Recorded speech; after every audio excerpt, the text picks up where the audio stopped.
Rameswaram cafe bomb ಬ್ಲಾಸ್ಟ್ಗೆ ಸಂಬಂಧಪಟ್ಟಂತೆ ಓರ್ವನನ್ನ ವಶಕ್ಕೆ ಪಡೆದಿದ್ದಾರೆ ಎನ್ಐಎ ಅಧಿಕಾರಿಗಳ ತಂಡ ಅನ್ನೋದು ಗೊತ್ತಾಗ್ತಾ ಇದೆ.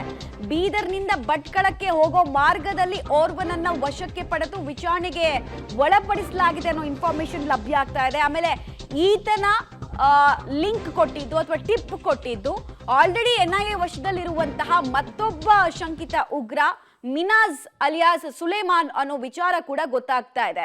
ಸೊ ಹೀಗಾಗಿ ಶಂಕಿತನ ಬೆನ್ನು ಬಿದ್ದಂತಹ ಎನ್ಐಎ ಈಗ ಒಬ್ಬನನ್ನ ವಶಕ್ಕೆ ಪಡೆದಿದ್ದಾರೆ. ಈತನೇನ ಕೆಫೆ ಬಾಂಬರ್ ಅನ್ನೋದು ಈಗ ಅಧಿಕೃತ ಆಗ್ಬೇಕಾಗಿದೆ ಅಷ್ಟೇ. ಬಟ್ ಇಲ್ಲಿ ತನಕ ಅದ್ರ ಬಗ್ಗೆ ಯಾವುದೇ ಇನ್ಫಾರ್ಮೇಶನ್ ಇಲ್ಲ. ಆದ್ರೆ ಈತನ ಸುಳಿವು ಸಿಕ್ಕಿದ್ದು ಮಾತ್ರ ಮತ್ತೊಬ್ಬ ಆಲ್ರೆಡಿ ಎನ್ಐಎ ಕಸ್ಟಡಿಯಲ್ಲಿ ಇರುವಂತಹ ಉಗ್ರನ ವಿಚಾರಣೆ ಮಾಡಿದಾಗ ಅನ್ನೋದು ಗೊತ್ತಾಗ್ತಾ ಇದೆ. ಆ ಉಗ್ರ ಎಷ್ಟು ಡೆಡ್ಲಿ ಆತನ ಹಿನ್ನೆಲೆ ಅಂತ ಕೇಳಿದ್ರೆ, ಇತ್ತೀಚೆಗಷ್ಟೇ ಡಿಸೆಂಬರ್ನಲ್ಲಿ ದೇಶದಾದ್ಯಂತ 17 ರೇಡ್ ಅನ್ನ ಎನ್ಐಎ ಅಧಿಕಾರಿಗಳ ತಂಡ ಮಾಡ್ತಾರೆ. ಸೊ ಅದರಲ್ಲಿ ಈ ಬಳ್ಳಾರಿ ಮೂಲದ ಮಿನಾಜ್ ಅನ್ನುವಂತಹ ವ್ಯಕ್ತಿಯನ್ನ ಕೂಡ ಅರೆಸ್ಟ್ ಮಾಡ್ತಾರೆ ಎನ್ಐಎ ಅಧಿಕಾರಿಗಳು. ಆತ ಈ ಲೋ IED ಬಾಂಬ್ಗಳನ್ನ ಬ್ಲಾಸ್ಟ್ ಮಾಡೋ ನಿಟ್ಟಿನಲ್ಲಿ ಸಾಕಷ್ಟು ಅಪಾರ ಪ್ರಮಾಣದ ಸ್ಫೋಟಕ ವಸ್ತುಗಳನ್ನ ಸಂಗ್ರಹ ಮಾಡಿದ್ದ ಅನ್ನೋದು ಕೂಡ ಗೊತ್ತಾಗಿದೆ. ಸೊ ಅಲ್ಲಿ ಕೆಲವು ವಸ್ತುಗಳನ್ನ ಸೀಸ್ ಕೂಡ ಮಾಡಿರ್ತಾರೆ. ಗನ್ ಪೌಡರ್ ಇರ್ಬೋದು, ಅಥವಾ ಪೊಟ್ಯಾಷಿಯಂ ಇರ್ಬೋದು, ಅಮೋನಿಯಂ ನೈಟ್ರೇಟ್ ಇರ್ಬೋದು, ಈ ತರ ಅನೇಕ ವಸ್ತುಗಳು ಈಗ ಆಲ್ರೆಡಿ ಅರೆಸ್ಟ್ ಆಗಿರುವಂತಹ ಉಗ್ರನ ಕೈಯಲ್ಲಿ ಸಿಗುತ್ತೆ. ಮತ್ತೆ ಈತ ಕೇವಲ ಬಾಂಬ್ ತಯಾರಿಯಲ್ಲಿ ಮಾತ್ರ ತೊಡಗಿರ್ಲಿಲ್ಲ, ಇದರ ಜೊತೆಗೆ ಯುವಕರನ್ನ ದಾರಿ ತಪ್ಪಿಸುವಂತಹ ಕೆಲಸದಲ್ಲಿ ಕೂಡ ಇದ್ದ ಅನ್ನೋದು ಗೊತ್ತಾಗಿದೆ. ಅಂದ್ರೆ ISISಗೆ ಇಲ್ಲಿಂದಲೇ ರಿಕ್ರೂಟ್ ಮಾಡಿಸುವಂತಹ ಕೆಲಸವನ್ನ ಕೂಡ ಈತ ಮಾಡ್ತಾ ಇದ್ದ. ಸೊ ಇದೇ ಬಳ್ಳಾರಿ ಮಾಡ್ಯೂಲು. ಸೊ ಆಲ್ರೆಡಿ ಅದರಲ್ಲಿ 8 ಜನ ಅರೆಸ್ಟ್ ಆಗಿದ್ರು. ಅದರಲ್ಲಿ ಒಬ್ಬ ಈ ಮಿನಾಜ್ ಅನ್ನುವಂತಹ ವ್ಯಕ್ತಿ, ಆತ ಕೊಟ್ಟಂತಹ ಇನ್ಫಾರ್ಮೇಶನ್ ಮೇರೆಗೆ ಈಗ ಮತ್ತೊಬ್ಬನನ್ನ ಈ ಬೀದರ್ನಿಂದ ಭಟ್ಕಳಕ್ಕೆ ಹೋಗುವಂತಹ ಮಾರ್ಗದಲ್ಲಿ ಅರೆಸ್ಟ್ ಮಾಡಿದ್ದಾರೆ, ಅಂದ್ರೆ ವಶಕ್ಕೆ ಪಡೆದಿದ್ದಾರೆ ಅನ್ನೋ ಮಾಹಿತಿ ಲಭ್ಯ ಆಗ್ತಾ ಇದೆ. ಸೊ ಈತನಿನ ಶಂಕಿತ ಕೆಫೆ ಬಾಂಬರ್ ಅನ್ನೋದು ಇನ್ನಷ್ಟೇ ತಿಳಿದು ಬರಬೇಕಾಗಿದೆ. ಅದ್ರ ಬಗ್ಗೆ ಯಾವುದೇ ಅಧಿಕೃತ ಇನ್ಫಾರ್ಮೇಶನ್ ಇಲ್ಲ. ಆದ್ರೆ ಇಡೀ ಪ್ರಕರಣದಲ್ಲಿ ಬ್ರೇಕ್ ಥ್ರೂ ಸಿಕ್ಕಿದೆ ಅನ್ನೋ ಕಾನ್ಫಿಡೆನ್ಸ್ ಅನ್ನ ವ್ಯಕ್ತಪಡಿಸ್ತಾ ಇದ್ದಾರೆ ಎನ್ಐಎ ಅಧಿಕಾರಿಗಳು. ಘಟನೆ ನಡೆದು ಆಲ್ಮೋಸ್ಟ್ 1 ವಾರ ಆಗ್ತಾ ಬರ್ತಾ ಇದೆ. ಶುಕ್ರವಾರ ಆದಂತಹ ಬ್ಲಾಸ್ಟ್, ಈ ಶುಕ್ರವಾರದ ತನಕ ಯಾರನ್ನೂ ಅರೆಸ್ಟ್ ಮಾಡಿಲ್ವಾ ಅನ್ನುವಂತಹ ಸಾರ್ವಜನಿಕ ಒತ್ತಡ ಕೂಡ ಒಂದ್ ಕಡೆಗೆ ಇತ್ತು. ಜಂಟಿಯಾಗಿ ಆಲ್ಮೋಸ್ಟ್ 8ಕ್ಕೂ ಹೆಚ್ಚು ಪೊಲೀಸರ ತಂಡದಿಂದ ನಿರಂತರವಾಗಿ ರಾಜ್ಯ ಮಾತ್ರ ಅಲ್ಲ, ಹೊರ ರಾಜ್ಯಗಳಲ್ಲೂ ಕೂಡ ತಲಾಶ್ ಆಗ್ತಾ ಇತ್ತು.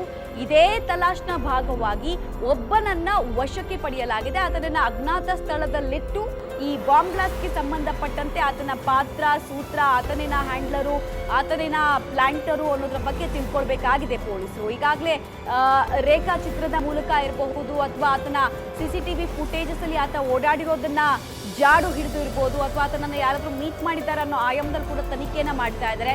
ಇಲ್ಲಿ ತನಕ ಆತ ಟೂರ್ ಹೊಡಿತಾ ಇದ್ದಾನೆ ಸರ್ಕಾರಿ ಬಸ್ಗಳಲ್ಲಿ ಅನ್ನೋದು ಕೂಡ ಇಲ್ಲಿ ಆತಂಕಕಾರಿ ಬೆಳವಣಿಗೆ ಆಗಿತ್ತು. ಬಟ್ ಒಬ್ಬನನ್ನು ವಶಕ್ಕೆ ಪಡೆದಿದ್ದಾರೆ ಅನ್ನೋದು ತಿಳಿದು ಬರ್ತಾ ಇದೆ. ಸರ್ಕಾರಿ ಬಸ್ಗಳಲ್ಲಿ ಬಾಂಬ್ ಬ್ಲಾಸ್ಟ್ ಮಾಡಿದ ನಂತರ ಈತ ಟೂರ್ ಹೊಡೆದಿರೋದು ತಿಳಿದು ಬರ್ತಾ ಇದೆ. ರೂಟ್ ಮ್ಯಾಪ್ ನೀವು ನೋಡ್ಬೋದು. ಬೆಂಗಳೂರು, ತುಮಕೂರು, ಬಳ್ಳಾರಿ, ಈ ಕಡೆ ಬೀದರು, ಆಮೇಲೆ ಭಟ್ಕಳಕ್ಕೂ ಕೂಡ ಆತ ಪ್ರಯಾಣವನ್ನ ಬೆಳೆಸ್ತಾ ಇದ್ದ ಅನ್ನೋ ಇನ್ಫಾರ್ಮೇಶನ್ ಕೂಡ ಇತ್ತು. ಭಟ್ಕಳ ನಿಮ್ಗೆಲ್ಲ ನೆನಪಿರಬಹುದು, ಇಂಡಿಯನ್ ಮುಜಾಹಿದೀನ್ನ ಸ್ಲೀಪರ್ ಸೆಲ್ಲು ಒಂದು ಕಾಲದಲ್ಲಿ ಅಲ್ಲಿ ಕೆಲಸ ಮಾಡ್ತಾ ಇದ್ದಂತಹ ವಿಚಾರ. ಡೀಟೇಲ್ಸ್ ಕೊಡ್ತಾರೆ ನರಸಿಂಹಮೂರ್ತಿ. ಈಗ ವಶಕ್ಕೆ ಪಡೆದಿರುವಂತಹ ವ್ಯಕ್ತಿ ಬಗ್ಗೆ ಏನ್ ಮಾಹಿತಿ ಇದೆ? ಎಲ್ಲಿ ಈತನನ್ನ ಪೊಲೀಸರು ಎತ್ತಾಕೊಂಡು ಹೋಗಿರೋದು, ಜೊತೆಗೆ ಈತನ ಮೇಲೆ ಇರುವಂತಹ ಅನುಮಾನಗಳು ಏನೇನು ಅಂತ? ಈತನೇನ ಹಾಗಾದ್ರೆ ಶಂಕಿತ ಕೆಫೆ ಬಾಂಬರ್ ಅನ್ನೋ ಪ್ರಶ್ನೆ ಕೂಡ ಉದ್ಭವಿಸುತ್ತೆ. ಮಮತಾ, ರಮೇಶ್ ಪ್ರಕರಣ ಸಂಬಂಧ ಓರ್ವ ಶಂಕಿತನನ್ನ ವಶಕ್ಕೆ ಪಡೆದು ವಿಚಾರಣೆಯನ್ನ NIA ಹಾಗೂ CCB ಅಧಿಕಾರಿಗಳು ಮಾಡ್ತಿದ್ದಾರೆ ಅನ್ನೋ ಮಾಹಿತಿಗಳು ಲಭ್ಯವಾಗ್ತಿದೆ. ನಿನ್ನೆ ಬಳ್ಳಾರಿ ಮಾಡ್ಯೂಲ್, ಈ ಹಿಂದೆ ಕಳೆದ ವರ್ಷದ ಡಿಸೆಂಬರ್ನಲ್ಲಿ ಬೆಂಗಳೂರು ಹಾಗೂ ಬಳ್ಳಾರಿಯಲ್ಲಿ NIA ಅಧಿಕಾರಿಗಳು ರೇಡ್ ಮಾಡಿ PFI ಸಂಘಟನೆಯ ಹಿನ್ನೆಲೆಯನ್ನ ಹೊಂದಿದ್ದಂತಹ ಕೆಲ ವ್ಯಕ್ತಿಗಳನ್ನ ವಶಕ್ಕೆ ಪಡೆಯಲಾಗಿತ್ತು. ಆ ಬಳಿಕ ಅವರು ISISನಿಂದ ಪ್ರೇರೇಪಿತಗೊಂಡು ಒಂದಷ್ಟು ವಿಧ್ವಂಸಕಾರಿ ಕೃತ್ಯಗಳನ್ನ ನಡೆಸೋದಕ್ಕೆ ಸಜ್ಜಾಗಿದ್ರು ಅನ್ನೋ ಹಿನ್ನೆಲೆಯಲ್ಲಿ ಸುಲೇಮಾನ್ ಅನ್ನುವ ವ್ಯಕ್ತಿ, ಈತನನ್ನ ಅರೆಸ್ಟ್ ಮಾಡಿ ಜೈಲಿಗೆ ಕಳಿಸೋ ಕೆಲಸವನ್ನ ಕೂಡ ಮಾಡಿದ್ರು. ಈ ಮಿನಾಜ್ ಅಲಿಯಾಸ್ ಸುಲೇಮಾನ್ ಅನ್ನ ನಿನ್ನೆ ಬಾಡಿ ವಾರೆಂಟ್ ಮೇಲೆ ಪೊಲೀಸರು ವಶಕ್ಕೆ ಪಡೆದುಕೊಂಡಿದ್ರು. ಆತನ ವಿಚಾರಣೆಯ ಮೇಲೆ ಶಂಕಿತ ಬಾಂಬರ್ ಈತ ಇರಬಹುದಾ ಅನ್ನೋ, ಈತನನ್ನ ವಶಕ್ಕೆ ಪಡೆದುಕೊಂಡಿದ್ದಾರೆ ಅನ್ನೋ ಮಾಹಿತಿಗಳು ಲಭ್ಯವಾಗ್ತಿದೆ. ನಿನ್ನೆ ಶಂಕಿತ ಬಳ್ಳಾರಿಯಿಂದ ಬೀದರ್ಗೆ ಹೋಗಿದ್ದ, ಆ ಬಳಿಕ ಬೀದರ್ನಿಂದ ಭಟ್ಕಳಕ್ಕೆ ಹೋಗಿದ್ದ. ಇದೀಗ ಭಟ್ಕಳದಲ್ಲಿ ಆತನನ್ನ ವಶಕ್ಕೆ ಪಡೆಯಲಾಗಿದೆ ಅನ್ನೋ ಮಾಹಿತಿಗಳು ಲಭ್ಯವಾಗ್ತಿದೆ. ಇದರ ಆಧಾರದ ಮೇಲೆ ಆತನ ವಿಚಾರಣೆ ಕೂಡ ನಡೀತಿದೆ. NIA ಅಧಿಕಾರಿಗಳಾಗ್ಲಿ, CCB ಅಧಿಕಾರಿಗಳಾಗ್ಲಿ ಈತನೇ ಶಂಕಿತ, ಈತನೇ ರಾಮೇಶ್ವರಂ ಬಾಂಬ್ ಬ್ಲಾಸ್ಟ್ ನ ರೂವಾರಿ ಅನ್ನೋ ಒಂದು ನಿರ್ಧಾರಕ್ಕೆ ಇನ್ನೂ ಕೂಡ ಬಂದಂತಿಲ್ಲ. ಈ ಹಿನ್ನೆಲೆಯಲ್ಲಿ ಆತನ ವಿಚಾರಣೆ ಏನಿದೆ ಅದನ್ನ NIA ಅಧಿಕಾರಿಗಳು ಮುಂದುವರಿಸಿದ್ದಾರೆ. ರೈಟ್, ಧನ್ಯವಾದ ನರಸಿಂಹಮೂರ್ತಿ ತಮ್ಮೆಲ್ಲ ಮಾಹಿತಿಗಾಗಿ. ರಾಮೇಶ್ವರಂ ಕೆಫೆ ಬಾಂಬ್ ಬ್ಲಾಸ್ಟ್ಗೆ ಸಂಬಂಧಪಟ್ಟಂತೆ ನಾವು ಈಗಷ್ಟೇ ಮಾಹಿತಿ ಕೊಡ್ತಾ ಇದ್ವಿ. NIA ಅಧಿಕಾರಿಗಳಿಂದ ಕ್ಷಿಪ್ರ ಗತಿಯಲ್ಲಿ ತನಿಖೆ ಆಗ್ತಾ ಇದೆ ಅಂತ. ಶಂಕಿತನ ಬೆನ್ನು ಬಿದ್ದಂತಹ NIA ಅಧಿಕಾರಿಗಳು ಹಾಗೂ CCBಗೆ ಮಹತ್ವದ ಲೀಡ್ ಸಿಕ್ಕಿದೆ ಅನ್ನುವ ವಿಚಾರ ಕೂಡ ಈಗ ತಿಳಿದು ಬರ್ತಾ ಇದೆ. ಪ್ರಮುಖವಾಗಿ ಬಾಂಬರ್ನ ಜಾಡು ಹಿಡಿದಂತಹ ಪೊಲೀಸರು ಅನೇಕ ಕಡೆ ಜಾಲಾಡಿದ್ರು. ಫೈನಲಿ ಅವ್ರಿಗೊಂದು ಮೇಜರ್ ಬ್ರೇಕ್ ಥ್ರೂ ಸಿಕ್ಕಿದೆ ಅನ್ನೋ ಇನ್ಫಾರ್ಮೇಶನ್ ಲಭ್ಯ ಆಗ್ತಾ ಇದೆ. ಒಂದು ಬಳ್ಳಾರಿಯಲ್ಲಿ ಈ ಕೆಫೆ ಬಾಂಬರ್ ಕಾಣಿಸ್ಕೊಂಡಿದ್ದ. ಅದಾದ ನಂತರ ಬಳ್ಳಾರಿಯಿಂದ ಬೀದರ್ಗೆ ಈತ ಪ್ರಯಾಣವನ್ನ ಬೆಳೆಸಿದ್ದ ಅನ್ನೋ ಇನ್ಫಾರ್ಮೇಶನ್ ಕೂಡ ನಾವು ಈಗಷ್ಟೇ ಕೊಡ್ತಾ ಇದ್ವಿ. ಮತ್ತೆ ಬೀದರ್ನಿಂದ ಭಟ್ಕಳದ ಕಡೆಗೆ ಶಂಕಿತ ಉಗ್ರ ಪ್ರಯಾಣವನ್ನ ಬೆಳೆಸಿದ್ದ ಅನ್ನೋ ಇನ್ಫಾರ್ಮೇಶನ್ ಕೂಡ ಇದೆ. ಭಟ್ಕಳದ ಕಡೆಗೆ ಬಂದಿರೋದು ಪೊಲೀಸರಲ್ಲಿ ಸಾಕಷ್ಟು ಅನುಮಾನಕ್ಕೂ ಕೂಡ ಈಗ ಕಾರಣ ಆಗ್ತಾ ಇದೆ. ಬಿಕಾಸ್ ಭಟ್ಕಳ ನಿಮ್ಗೆ ನೆನಪಿರಬಹುದು, ಇಂಡಿಯನ್ ಮುಜಾಹಿದೀನ್ ಉಗ್ರ ಸಂಘಟನೆಗೆ ಬೇಕಾದಂತಹ ಉಗ್ರರು ಅನೇಕರು ಸಿಕ್ಕಿದ್ದು ಇಲ್ಲೇ. ಮತ್ತೆ ಇಂಡಿಯನ್ ಮುಜಾಹಿದೀನ್ನ ರೂವಾರಿಗಳು ಭಟ್ಕಳ ಬ್ರದರ್ಸ್ ಅವರ ತವರು ಕೂಡ ಇದೇ ಭಟ್ಕಳ. ಹೀಗಾಗಿ ಇಲ್ಲೇನಾದ್ರೂ ಸ್ಲೀಪರ್ ಸೆಲ್ನ ನೆಟ್ವರ್ಕ್ ಇದೆಯಾ ಅನ್ನೋ ಆಯಾಮದಲ್ಲಿ ಕೂಡ ಸದ್ಯಕ್ಕೆ ತನಿಖೆ ಮಾಡ್ತಿದ್ದಾರೆ. ಬಿಕಾಸ್ ಈತನ ರೂಟ್ ಮ್ಯಾಪ್ ನೋಡಿದ್ರೆ ಅದನ್ನೇ ಸೂಚಿಸ್ತಾ ಇದೆ. ಹೀಗಾಗಿ ಇದನ್ನ ಶೀಘ್ರ ಬಂಧಿಸ್ತೀವಿ ಅನ್ನೋದನ್ನ ಮಾತ್ರ ಇಲ್ಲಿ ತನಕ ಹೇಳ್ತಾ ಇದ್ದಾರೆ. ಬಟ್ ಆಲ್ರೆಡಿ ವಶದಲ್ಲಿರುವಂತಹ ವ್ಯಕ್ತಿನ ಕೆಫೆ ಬಾಂಬರ್ ಅನ್ನೋದು ಇನ್ನಷ್ಟು ತಿಳಿದು ಬರಬೇಕಾಗಿದೆ. ಇನ್ನೊಂದು ಅಪ್ಡೇಟ್ ಸಿಗ್ತಾ ಇದೆ. ಹಳೆಯ ಬ್ಲಾಸ್ಟ್ ಕೇಸ್ನ ಉಗ್ರರ ಹಿಸ್ಟ್ರಿಯನ್ನ ಪೊಲೀಸರು ಕೆದಕಿದ್ದಾರೆ. ಭಟ್ಕಳ ಮೂಲದ ಉಗ್ರರ ಜೊತೆಗೆ ಲಿಂಕ್ ಇದೆಯಾ ಅನ್ನೋ ಬಗ್ಗೆ ಕೂಡ ತಲಾಶ್ ನಡೆಸಿದ್ದಾರೆ. ಹಳೆ ಫೈಲ್ ಅನ್ನ ಪೊಲೀಸರು ಜಾಲಾಡಿದ್ದಾರೆ. ಭಟ್ಕಳದಿಂದ ಹೋದವರು ತುಂಬಾ ಜನ ಲಷ್ಕರ್ ಎ ತೊಯ್ಬಾದಲ್ಲಿ ಕಾಣಿಸ್ಕೊಂಡಿದ್ರು. ಅಂದ್ರೆ ಪಾಕಿಸ್ತಾನದ ಮಿಲಿಟೆಂಟ್ ಗ್ರೂಪ್ ಇದೆಯಲ್ಲ, ಟೆರರಿಸ್ಟ್ ಗ್ರೂಪ್ ಇದೆಯಲ್ಲ ಲಷ್ಕರ್ ಎ ತೊಯ್ಬಾ, ಅದ್ರಲ್ಲಿ ಕೂಡ ಕಾಣಿಸ್ಕೊಂಡಿದ್ರು. ಮತ್ತೆ ಕೆಲವರನ್ನ ಅರೆಸ್ಟ್ ಮಾಡಿದ್ದಾರೆ. ಮತ್ತೆ ನಾನು ಆಗ್ಲೇ ಹೇಳಿದ್ನಲ್ಲ, ಭಟ್ಕಳ ಬ್ರದರ್ಸು ಇಡೀ ದೇಶದಾದ್ಯಂತ ಕುಖ್ಯಾತಿಯನ್ನ ಪಡೆದಿದ್ದವರು ಅವರು. ಸೊ ಅವ್ರ ಮೂಲಕ ಇನ್ನೂ ಯಾವುದಾದ್ರೂ ಒಂದು ಸ್ಲೀಪರ್ ನೆಟ್ವರ್ಕ್ ಇದೆಯಾ ಇಲ್ಲಿ ಅನ್ನೋ ಆಯಾಮದಲ್ಲಿ ಕೂಡ ತನಿಖೆಯನ್ನು ಮಾಡ್ತಾ ಇದ್ದಾರೆ. ಮತ್ತೆ ಈಗ ಆಲ್ರೆಡಿ ಅರೆಸ್ಟ್ ಆಗಿರುವಂತಹ ಉಗ್ರರಿಗೂ ಈತನಿಗೂ ಲಿಂಕ್ ಇದ್ರೆ ಯಾವ ಟೆರರ್ ಟ್ರೈನಿಂಗ್ ಕ್ಯಾಂಪ್ನಲ್ಲಿ ಇವರು ಒಟ್ಟಿಗೆ ಇದ್ರು, ಮತ್ತೆ ಮೋಟಿವ್ ಏನಾಗಿತ್ತು, ಶೆಲ್ಟರು, ಫಂಡಿಂಗು, ಮತ್ತೆ ಆ ಸ್ಫೋಟಕ ವಸ್ತುಗಳಿಗೆ ಬೇಕಾದಂತಹ ಕಚ್ಚಾ ಸಾಮಗ್ರಿಗಳು ಈತನಿಗೆ ಸಿಕ್ಕಿದ್ದು ಆನ್ಲೈನ್ ಅಲ್ಲ ಅಥವಾ ಡಾರ್ಕ್ ವೆಬ್ನ ಮುಖಾಂತರನ, ಈ ತರ ಅನೇಕ ವಿಚಾರಗಳಿಗೆ ಪೊಲೀಸರು ಉತ್ತರ ಕಂಡುಕೊಳ್ಳುವಂತಹ ಕೆಲಸವನ್ನ ಮಾಡ್ತಾ ಇದ್ದಾರೆ ಅನ್ನೋದು ತಿಳಿದು ಬರ್ತಾ ಇದೆ. ಹೀಗಾಗಿ ಆಲ್ರೆಡಿ ಇಂತಹ IED ಬ್ಲಾಸ್ಟ್ಗಳಲ್ಲಿ ಅರೆಸ್ಟ್ ಆಗಿರೋ ಉಗ್ರರನ್ನ ವಿಚಾರಣೆಗೆ ಒಳಪಡಿಸ್ತಾ ಇದ್ದಾರೆ. ಅವರು ಕೊಟ್ಟಂತಹ ಕೆಲವು ಸುಳಿವಿನ ಮೇರೆಗೂ ಕೂಡ ಇಲ್ಲಿ ತನಿಖೆಯನ್ನ ಮುಂದುವರಿಸ್ತಾ ಇದ್ದಾರೆ. ಬಹುತೇಕ ಪೊಲೀಸರ ವಶದಲ್ಲಿರುವಂತಹ ಉಗ್ರರು ಕೊಡುವಂತಹ ಸುಳಿವು ತುಂಬಾ ಇಂಪಾರ್ಟೆಂಟ್ ಆಗುತ್ತೆ. ವಾರದ ಬಳಿಕ ರಾಮೇಶ್ವರಂ ಕೆಫೆ ಓಪನ್ ಆಗ್ತಾ ಇದೆ. ಇವತ್ತು ರಾಮೇಶ್ವರಂ ಕೆಫೆಯಲ್ಲಿ ಸಿಬ್ಬಂದಿಯಿಂದ ಪೂಜೆ ಪುನಸ್ಕಾರಗಳನ್ನ ಕೂಡ ನೆರವೇರಿಸಲಾಗ್ತಾ ಇದೆ. ನಾಳೆಯಿಂದ ಗ್ರಾಹಕರ ಸೇವೆಗೆ ನಾವು ಲಭ್ಯ ಇರ್ತೀವಿ, ನಮ್ಮಲ್ಲಿ ಆರಂಭ ಆಗುತ್ತೆ ಅನ್ನೋದನ್ನ ತಿಳಿಸಿದ್ದಾರೆ. ತಳಿರು ತೋರಣದಿಂದ ಸಿಂಗಾರಗೊಂಡಿದೆ ಕೆಫೆ.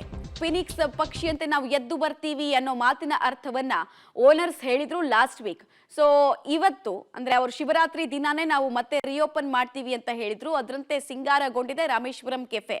ಎಲ್ಲಿ ಉಗ್ರರ ದುಷ್ಕೃತ್ಯಕ್ಕೆ ಅಮಾಯಕ ಜನ ನಲುಗಿದ್ರು, ಕೆಫೆ ಕೂಡ ಅಷ್ಟರ ಮಟ್ಟಿಗೆ ಡ್ಯಾಮೇಜ್ ಆಗಿತ್ತು. ಸೊ ಆ ಡ್ಯಾಮೇಜ್ನಿಂದ ರಿಕವರ್ ಆಗಿ ಈಗ ರಿಓಪನ್ ಆಗ್ತಾ ಇದೆ ಇವತ್ತಿನಿಂದ. ಸೊ ನಾಳೆಯಿಂದ ಕಸ್ಟಮರ್ ಸರ್ವಿಸ್ ಅನ್ನು ನಾವು ಕೊಡ್ತೀವಿ ಅಂತ ತಿಳಿಸಿದ್ದಾರೆ.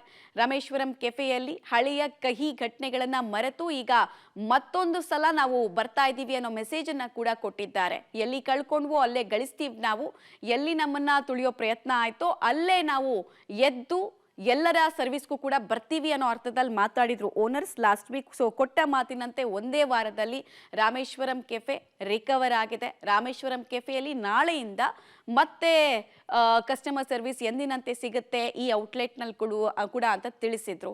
ಈ ರಾಮೇಶ್ವರಂ ಕೆಫೆ ಶುರುವಾಗಿದ್ದೇ ಅತ್ಯಂತ ರೋಚಕವಾಗಿರುವಂತಹ ವಿಚಾರ. ಹೆಸರಿಂದ ಹಿಡಿದು ಮತ್ತೆ ಆ ಬಿಸ್ನೆಸ್ ಪಾರ್ಟ್ನರ್ಸ್ ಇಂದ ಹಿಡಿದು ಎಲ್ಲವೂ ಕೂಡ ಇನ್ಸ್ಪೈರಿಂಗ್ ತುಂಬಾ. ಸೊ ಮತ್ತೊಂದು ಇನ್ಸ್ಪೈರಿಂಗ್ ವಿಚಾರ ಇದು.